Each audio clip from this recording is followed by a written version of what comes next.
সবাই দুরূদ পড়ি সাল্লাল্লাহু আলাইহি ওয়াসাল্লাম। প্রিয় নবীজির নাম শুনলে দুরূদ পাঠ করতে হয়, তার জন্য দোয়া করতে হয়।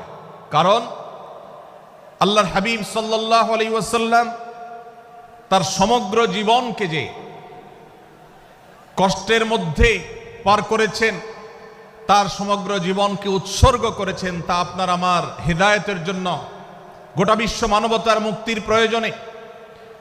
যিনি তার জীবনকে, যৌবনকে শেষ করে দিয়েছেন, তার সমগ্র জীবনে কখনো ভোগ উপভোগ এটিকে কখনো তিনি প্রশ্রয় দেননি, প্রাধান্য দেননি।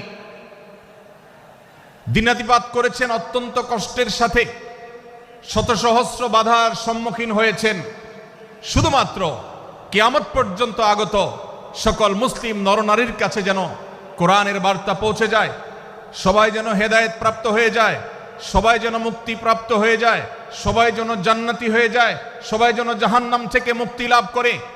এই উদ্দেশ্যে তার সমগ্র জীবনকে তিনি উৎসর্গ করেছেন।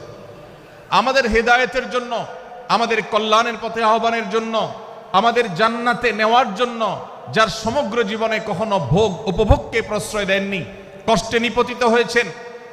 তিনি চাইলে মক্কার রাজত্ব করতে পারতেন, তিনি চাইলে মক্কার সবচেয়ে ভোগী মানুষ হতে পারতেন, কিন্তু সেটা না করে তিনি যে ত্যাগের দৃষ্টান্ত স্থাপন করেছেন, প্রিয় নবী মুহাম্মদ সাল্লাল্লাহু আলাইহি সাল্লামের সেই অবদানের স্বীকৃতি স্বরূপ আমরা তার নাম যখনই শুনব সাল্লাল্লাহু আলাইহি সাল্লাম বলে তার প্রতি আল্লাহর রহমত যেন, অনুগ্রহ যেন নাজিল হয়, সেজন্য দোয়া করব।